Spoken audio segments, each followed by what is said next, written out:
Okay, this is going to be my first YouTube video, so thank you for all those who are watching. If you didn't know, I am a Pokemon XD Gale of Darkness runner, and I have been theory crafting Houndoom replacing Teddy Ursa for a while. And I really don't like Teddy for a lot of reasons. I'm not going to discuss all of them, even though this would be the place. And some of it is just straight up experience, some of it is statistically what's going on. So, thank you for your time today. And this is something that I really think is going to push me to get a lot better times than what I'd get with Teddy. And I'll explain why during this video. So, to start with, I will be evaluating. I'll just start with evaluating Houndoom versus Teddy stat wise. Um, I'm talking Ursaring in game, but that still, you'll see. So it's crazy that Houndoom and Ursaring have extremely similar stats. I'll just flip straight forward. Just look at the base totals real quick. Yeah, they are 500 apiece, which is, I didn't realize, but it doesn't prove the point I'm going to be making. Let's see. Right now, you can just understand that Houndoom is going to be a special attack heavy Pokemon that is fire and dark, so it's a lot of really good coverage. Whereas Teddy is a null type it, with return is a pretty decent move. Hyper Beam is stab. Those are both physical, and Teddy's physical poke. So there's not a whole lot of difference. The the trade off is Teddy is trading off its speed for a bit more offensive and and bulk stats, whereas Houndoom will be trading off its defense and health for some more speed, and that gets. Oh, let me go to it real quick. That gets exaggerated when you look at the base totals of Houndoom and Ursaring. Now, I will note Houndoom does have enough attack to use some physical attacks. It's not. It doesn't have adequate moves around to draw from. So this run won't be using. It will be using Hyper Beam, but for very niche situations. So these are the in-game move pools of these two, and just so you know where each of these come in, when you get Houndour, it will stay a Shadow Pokemon all the way through Lavrina. This is just stuff that I'll cover later. But after you get Houndour purified, it'll be level 20. So it's basically on par with Teddy at that point. It might be like a level above. And it will have Ember. At that point, it's Feint Attack, but they're basically identical for the point of speed run. It'll have Ember and Feint Attack. You eventually buy Fire Blast and Hyper Beam instead of using the IV boosting items. You just sell those off, and it's identical money verbatim to get those. So you'll have earlier Fire Blast and um, you get Houndoom at level 24, which is right in the middle of Fnac. So you get a huge stat boost a lot earlier, and Houndoom ends up doing a lot better clearing out whatever the boss's name, I forget right off. But he, because of his coverage, 60 base power, it'll actually be bite right in the middle of the battle, and it'll replace Feint Attack for the PP. 60 base power plus 1 bite on a good special attack Houndoom can one shot Lunatone. It just does a lot better than Teddy. Teddy just sits around and clicks fake tears.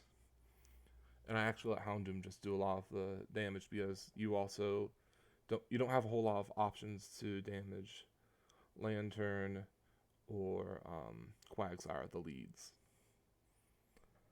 So with the move sets side by side, you also see like Hyper Beam comes later, and Earthquake is way later on Ursaring. Yes, there is the base stat discrepancy as a 110 special attack versus 130 attack, but that's way different of a point to make. As at this point in the game, when they both evolve, they are overkill. Houndoom's speed is great, and I'm very thankful that you get Fire Blast super early. Like you get it as a Houndour. Imagine getting Hyper Beam on Teddy, and Hyper Beam has its drawbacks. That's just in comparison. So I'm gonna evaluate some of the strats. I personally really like Houndoom, so some of this is gonna be worded a bit biased, but it's something to think about. You have to catch Teddy, but you don't reset there because like you don't even have to look at Teddy's stats unless you want to know what nature it is, and I do because I want to make sure it's purified as fast as possible. So I'm cool if it is Rash or Serious and it has 23 attack and like 12 speed or something like that, if that's what Zero is. So I take that and it does everything it needs to with those stats to get it purified. The speedrunners use 24 and 14 because I think that's like a minimum of like either 10 or 15 IV neutral. That's really useful for them because they need faster bears and they need minimum attacks stats. I just need to get my Teddy out of the way, and in fact I want to keep 2 Vivid Sense, so I'm actually going to be happier to call, and in fact in some instances I might take an extra battle, which is really useful to get Teddy purified. That would lose an extra 2 minutes of time, roughly. I then do identical strats. Like, even getting Teddy, I just save the 2 Vivid Sense, and I do identical strats through with SB. I pull out Teddy and catch Houndour to get... Well, it's just pulling out Teddy's there to make it easier to catch Houndour. It takes a lot longer if you don't have it, and like Houndour is gonna wreck you in a 2v1 because it only targets Espeon there. Normally it'll actually target the Teddy, and I don't care what happens to Teddy as long as I get the Houndour. So I catch it, immediately heal, and I immediately dump the Vivids so that way I can get my experience route on Houndour. The lab is super easy. You get confusion right when you need it. You don't have to go out of the way to make a fight longer just to get confusion early to save like some turns on a different fight. It's roughly the same, but Teddy needs to do that because otherwise it loses. It turns like a 4-turn fight into a 2-turn fight instead of making a 3-turn I think it saves 1 turn that way by battling someone early. You actually don't want that with Houndour because that fight is already way faster. It's like a 2-turn normally, and I would not want to add on an extra turn in order to not save the extra turn, and I would already have to fight for extra experience from the Claydol fight in order to get that. That's not working. So anyways, Lavrina, I think it's roughly the same time. There's some things that you kill faster, some things you kill slower. You really have to be scared about the Carvanha fight because Houndour is frail, even though it's higher level than Teddy. After that, I figured out that Mirabee is a +1 SB sweep. The Exalt split is almost definitely faster if I care. Well, not if I care. If I get a clean execution. Sneasel is a pain to handle. That's just going to happen. There are actually +1 Houndour to get through that fight, but the rest is all almost identical. Houndour actually hits Espeon super effectively now, so as long as Houndour is fast, it will kill Espy for me. Finnack is extremely fast with Fire Blast and HP Electric. Imagine my old Jolteon route, which kind of sucked, but I throw in Espeon instead. In fact, after that, SB Doom sweeps through all of. It sweeps up to the key layer really fast. Like, you just one-shot everything and just move on. Mirabee is another +1 sweep, but this time you use Fire Blast or Flamethrower if you have a plus special attack Doom. And no like, you get one animation off because SB can't kill something that turn on the enemy. So like, it's relatively a fair trade-off. You take a little bit of damage. Then the lab is SB gets all the experience through the experience share. I'm not going to talk experience routing right now, but SB gets all the exact same ranges that normal any percent SB does. And Doom gets the candy to hit 38 because Doom will be killing off the Lairon. It'll be one-shotting the Ursaring, and it will be trying to kill the Hypno when that time comes. Then late game, it gets a little sketchy because there's a bunch of fire types and I don't have Earthquake. So that's going to be the trade-off. But like, the last battle is very fast compared to SB and Ursaring because you're not relying on what's it called? On fake tears. Now on the flip side, I'll just go through the plus sides with Teddy.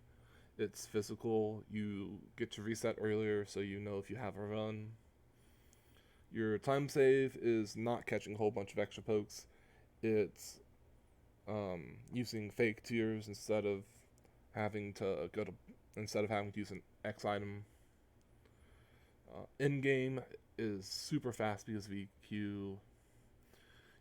Your hyper beam is now stab, and your physical poke, so you one shot a bunch of stuff.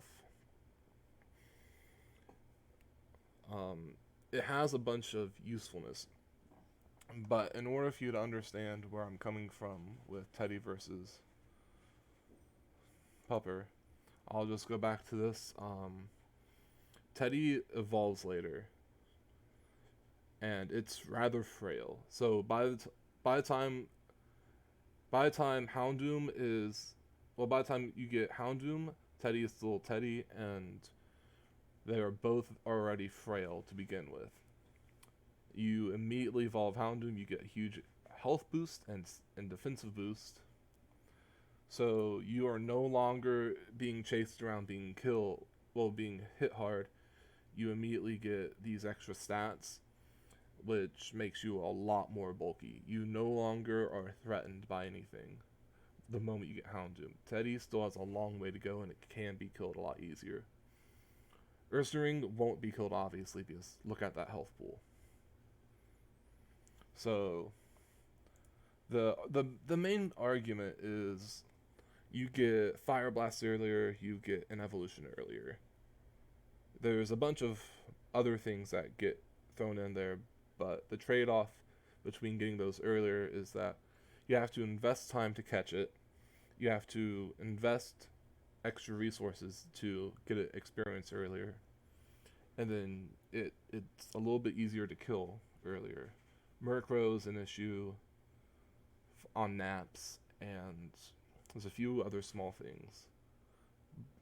So early game, you are more frail as Houndour, but mid game, you get out of mid game really fast in terms of your move pool and stats and move into late game stats really quickly. That is all under 2 hours, where I think like you evolve earlier and you defeat it's Snaddle, I think. You defeat him way earlier. Well, you defeat him way safer.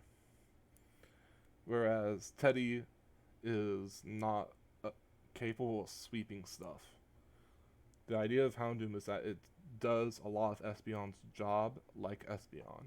With instead of raw stats, it does it with coverage.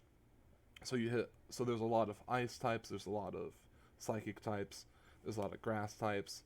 You throw your kit at them and they die because you're super effective, not because you just raw damage psychic something. However, that is also very similar because Fire Blast hits almost identical damage to Psychic at identical levels. So this is my investigation. I am going to be doing a lot of this on stream after I move. And that is exactly where I'm heading. I will probably be spending, until I get a job, I'll probably be spending anywhere after 3 p.m. trying to reset to get runnable Espeons, and Doom is actually a little bit easier to make to get a runnable one. I think it's like all you need is 34 special attack when you catch it, so that's a bit easier. That's like a 40% versus like a 25% to get a runnable Teddy. Thank you for your time. I would love to hear feedback.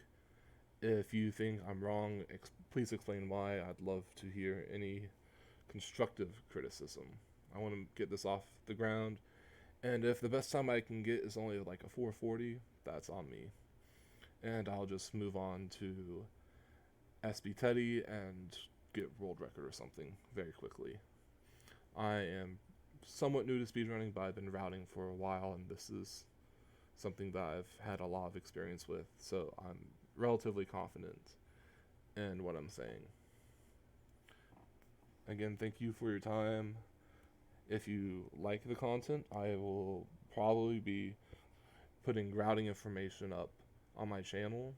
It'll be a lot more routing for speedruns than actual speedruns because I don't have as much time. I loved Theorycraft more than I like to actually get the run in. So if someone else uses my notes and gets world record, I'd be even more. Like, I'd really like that too. Routing is my passion, and speedrunning is just a hobby that is built out of that. Thank you for your time, and goodbye.